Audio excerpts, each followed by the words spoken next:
Кеттикпи? Кеттик. Бул напитоктарда сөзсүз түрдө мыйзам талаптарына ылайык марка болуш керек. Смотрите, этот стаканчики водку без марок продают, да, здесь? Марка жок. Марка жок. Марка жок албаш керек да. Анан биздечи 10 миң сомдук, 15 миң сомдук маркетинг коннектор бар экен, а? Ошолордун акысын алып өзгөртүшкө болот, чыгымдатып. Башкачараак кылып. Туура. Жок, маркасы жок келип атат да. Маркасы жок келип атат. Салык. Көрдүңбү? Ушул түшкөн акча каражат зарплата мамлекетибизде. Пособие. Экиде бюджет образующий эң чоң бизде орган бар. Бирөөсү таможня болсо, эң чоң бүгүнкүндө налоговый системасы. Так, байке, биз мындай салык кызматы билесиздер. Бир маселени, тиги ичимдик сатасызбы? Жок. Жок, эми мындай да, чындыкты айталы, байке. Чындык. Эми болор. Сиз өзүңүз пайдаланбайсыз. Бул караколдон келген самогон. Муну баардык жерден биз кармап атабыз. Айтасың, бизден өтпөйт да. Мына сенден контрабанда как положено эле өтүп атат. Сага чейин сатып атат. Биз все давай оформлять. Жүргүлө. А шербет деген ал кайсы биздин производительби? Да. Шербет, топ-ночь и ушу үчөөнү барганда текшересиңер. Бакыт. Жакшылап кара. Марканы таптыңбы? Беркиндей тамекилерди сатасыздарбы эжеке? Бек, биз ушу маркаларды текшерүү боюнча атайын мероприятие 3 күн мурун, 4 күн мурун баштаганбыз.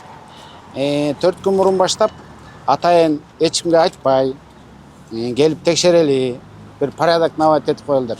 Мына азыр магазиндердин баарына кирсек, эл деген элден эчтеке жаш бүт баары айтып атат. Сени келип эскертип койгон деп. Начальник балыкчы строгий выговор. Макулбу? Барып оформить этесиңер. И замана тоже. Магазиндегилер акырын бизге шуурап атат. Көрүн, силерге караганда булар патриот болуп атпайбы? Детский питанияга кирбейт. Бирок ушуну детский питанияда оформить этип алып, схема, атайын схема, салыктан кетиш үчүн. Маркировка бар, перемешка жок. 95. Бензинди көргүлө. Газпром эмес башка да. Жолго болуп калган азыр. Бар деп чыкты маркировкасы. Газпромдукун текшердик, Газпромдукунан баардыгы маркированный чыкты. Азыр эми жанындагы Жунда деген заправканы текшерип атабыз. Баягы бирөөндө болуп, бирөөндө болбой калышы мүмкүн да. Азыр жыйынтыгын биздин учкун ишканасынын лабораториялары айтат маркировканы. А маркировка бул баягы коомчулукта түшүнүктүү болуш үчүн бул атайын ошо нефтепродуктуну салыгын жашырып, бензин деп солярка сатып, солярка деп бензин сатып, экөөнү аралаштырып дегендей.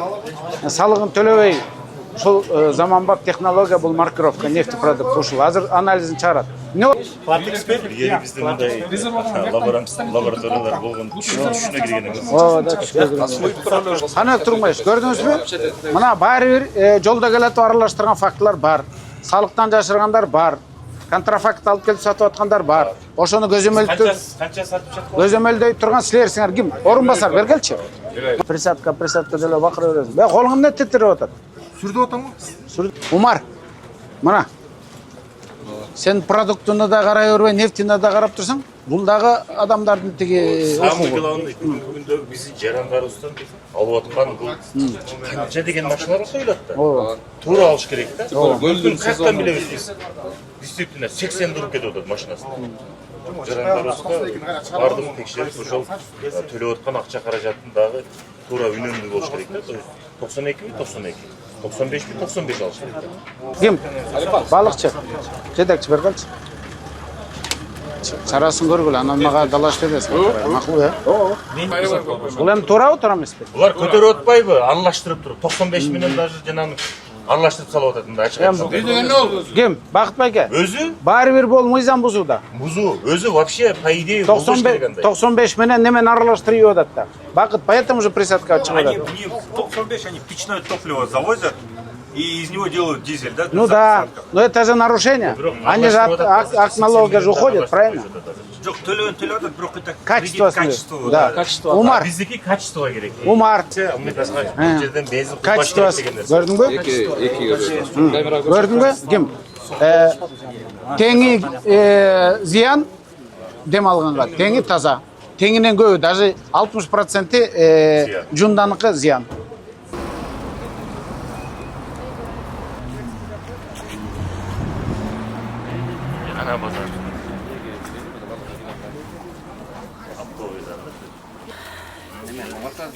Маркаларды Ол ғана маркалар. Қана. мына ушул компанияларды чакырып туруп Bu koladan var, bu Forest'tan var. сиз үчүн Так, мұны кімден аласыз? Bunu Forest'tan. Мұны? Kola firmadan alır. Суретке тарт кім? Сейт.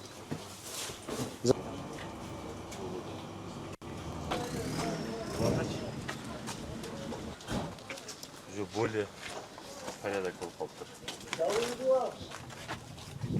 7-8 ай мурун мындай көрүнбөйт эле да. Сырткыда көрүнүп калчу эле, бирок ата астынан басып ачып турабы. Июль айыныкы кандай кетип атат? Сахара содержащий. Жакшы элеби? Эме 70 миллиондан 100 миллиондан ашып кетет. Bir ayda 70 milyon, bir ayda 100 milyondan aşkın. Ең дорогой виски чеби, ең дорогой налогты төлөш керек. Турабы? Жанагы самый дорогойлоруна ставканы ошолордон баштайлы. Ошолор биз болезненно кабыл алат. Ошого азыр тиги алкоголдун акцизиндагы уже пара. Сигареттин жанагы Винстон, дорогой Чет тугандар, пожалуйста. Ну, Алар төлөп койчу. мамлекетке чет. Ал налог на роскошь деп коет, ошо 20 туура сом болот. өтөсөй, мамлекетке чет. Өкмөттүн токтомундайбыз. Сейт. Мы сегодня провели совместный рейд с госкомпанией Учхун, так как они изготавливают акцизные марки. И почему мы выбрали Иссыкуль? Потому что июль-август здесь сезон, и мы хотим через сегодняшнее мероприятие показать не то что местным торговцам, а торговцам по всей республике, чтобы через средства массовой информации, уважаемые журналисты, через вас это видели все, что нельзя продавать продукцию без акцизных марок, без уплаты налогов. Не сегодня, так завтра в любом случае налоговая инспекция это выявит и накажет. Вот сегодня мы убедились в 4 компаниях, которые поставляют продукцию без акцизных марок.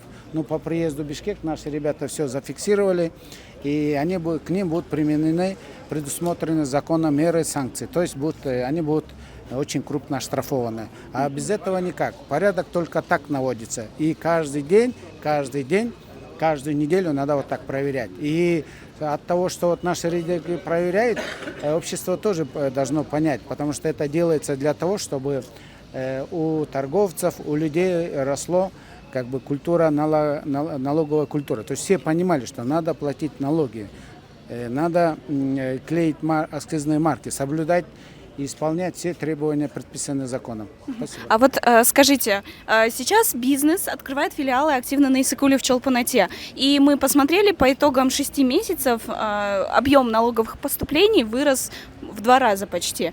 И это связано с тем, что бизнес сюда приходит, или с тем, что предприниматели также начинают открыто? Это вообще всеобщая тенденция по всей республике. Если вы знаете, сейчас налоговые поступления прирост ежегодно 25%. Это самый высокий показатель. По СНГ это 8-9% прироста. У нас 25%. Это, я всегда говорю, что это вот в последнее время борьба с коррупцией, с незаконным, с нарушителями закона дает такой эффект. Сейчас мы это каждый день мониторим. И один из эффектов, что люди стали более законопослушными. Они боятся нарушать закон, особенно в сфере торговли, бизнеса. Это хорошо, видите? А говорят, вот, не трогайте бизнес. А вот когда они слушают закон, и эффект тоже, видите, какой хороший. Бизнес растет, налоговые поступления растут, все обеляются, уже серых схем мало. То, что мы сегодня видели, не такое уж плачевное состояние, но есть. То есть не стопроцентное обеление есть, какой-то процент. Ну, если в процентном соотношении спросите, я сказал бы 4-5% все равно погрешность есть. Но мы не должны допускать, что вот какая-то процентность должно быть. Должно быть 100% обеление. Наш девиз и наши старания такие. И мы должны над этим работать. Спасибо большое.